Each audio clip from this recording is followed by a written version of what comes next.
আনন্দে মেতে হরি বল, হরি নামের বন্যা যে এলো।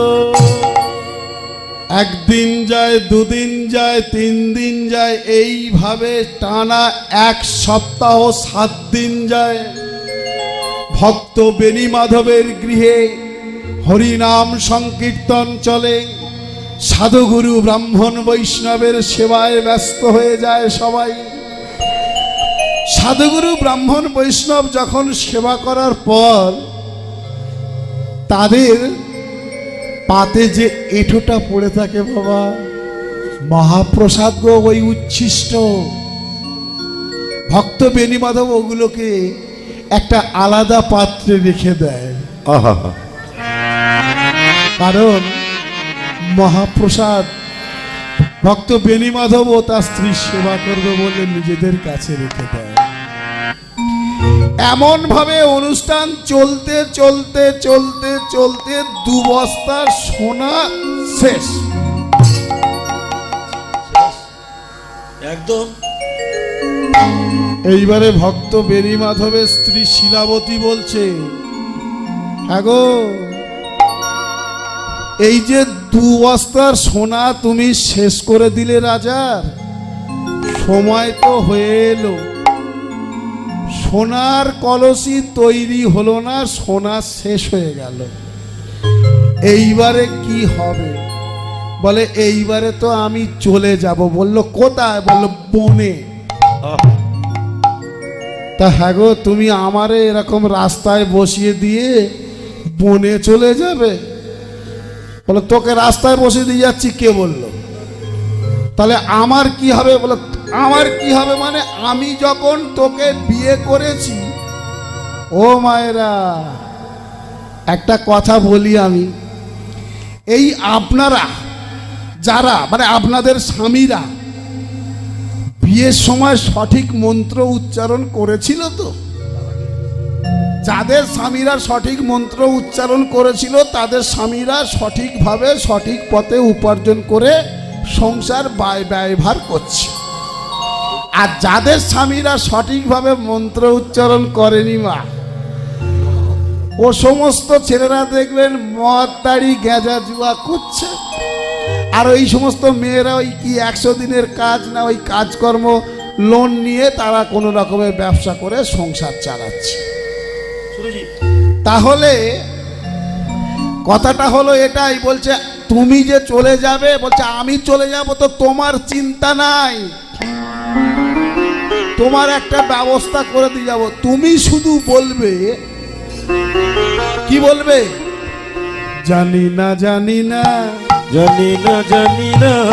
তোমাকে যদি কেউ এসে বলে বেণী মাধব কোথায়, সোনার কলসি কোথায়, একটাই শুধু তুমি কথা আওয়াজ করবে, আর কোনো কথা বলবে না।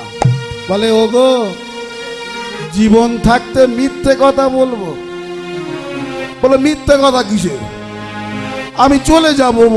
বলছে আমি তো জানি তুমি কোথায় যাবে। বলছে কোথায় যাব বল? আমি বলেছি বনে যাব।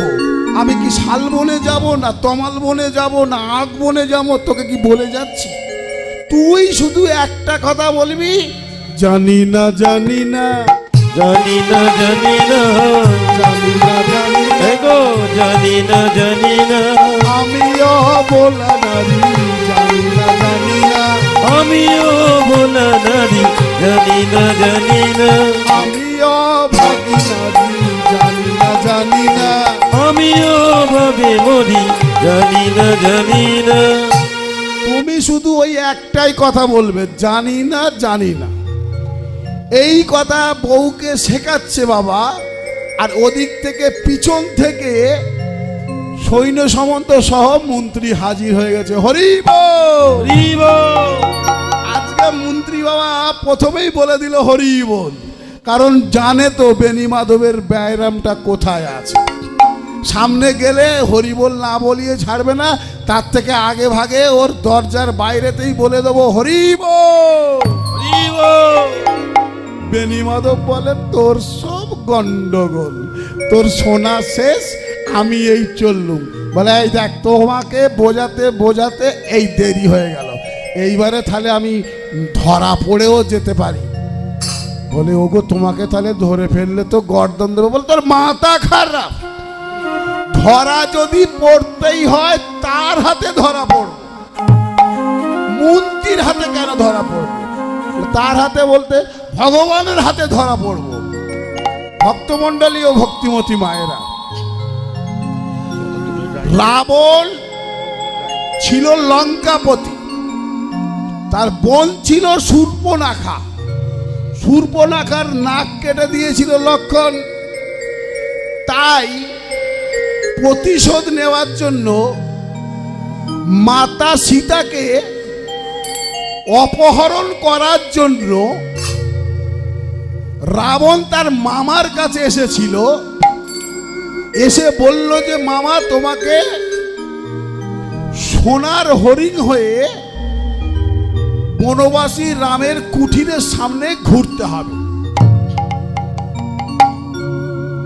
মামা বলল, যদি সোনার হরিণ হয়ে ঘুরি আর আমাকে তো রাম কি ছেড়ে কথা বলবে, তীর মেরে মেরে ফেলবে। বলছে যদি আমার কথা শোনো তাহলে অর্ধেক রাজত্ব দেব, না হলে তোমার গর্দান নেব। রাবণের মামা বলে, তুই যে কি রাজত্ব দিবি আমার জানা আছে, তোর হাতে মরার থেকে রামের হাতে মরবো, তাহলে একটা গতি হবে আমার। এটা নিশ্চয়ই আপনারা জানেন। তাই ভক্ত বেণীমাধব বলে উঠল, এই মন্ত্রীর হাতে ধরা পড়বো না, ধরা যদি পড়তেই হয় তার হাতে ধরা পড়বো। তুই গেটের সামনে দাঁড়া, আমি পিছনের জানালা দিয়ে চলে যাব। ওদিকে মন্ত্রী দাঁড়িয়ে আছে গেটে, দরজা বন্ধ, আর এদিকে পিছনের দরজা দিয়ে বেরিয়ে চলে গেল ভক্ত বেণীমাধব। রাধে জঙ্গলের দিকে বেরিয়ে চলে গেল, আর ওই মুখে গান করতে করতে যাচ্ছে, প্রভু তব পদ যুগে মোর নিবেদন। প্রভু কহ কহ যোগে মন নিবেদন।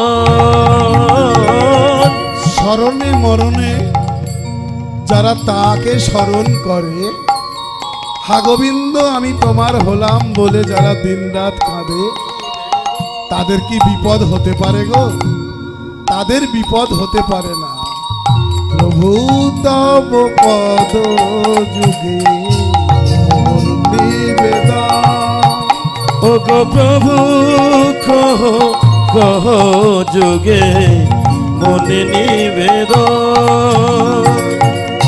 আমি নাহি চাহি অর্থ সুখ পুত্র পরিজন। আমি নহি চাহি অর্থ যুগ সুখ পরিচয়। যারা কৃষ্ণ ভক্ত হয় বাবা, তারা অর্থের পিছনে ছোটে না, পুত্র পরিজন দেহ সুখের পেছনে ছোটে না। প্রভু তব পদ যুগে মোর নিবেদন। ও গো প্রভু কহ কহ যোগে মন নিবেদন। প্রভু হে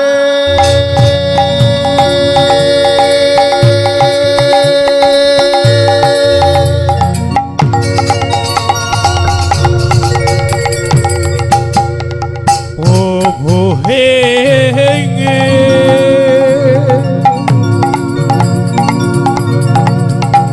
প্রভু হে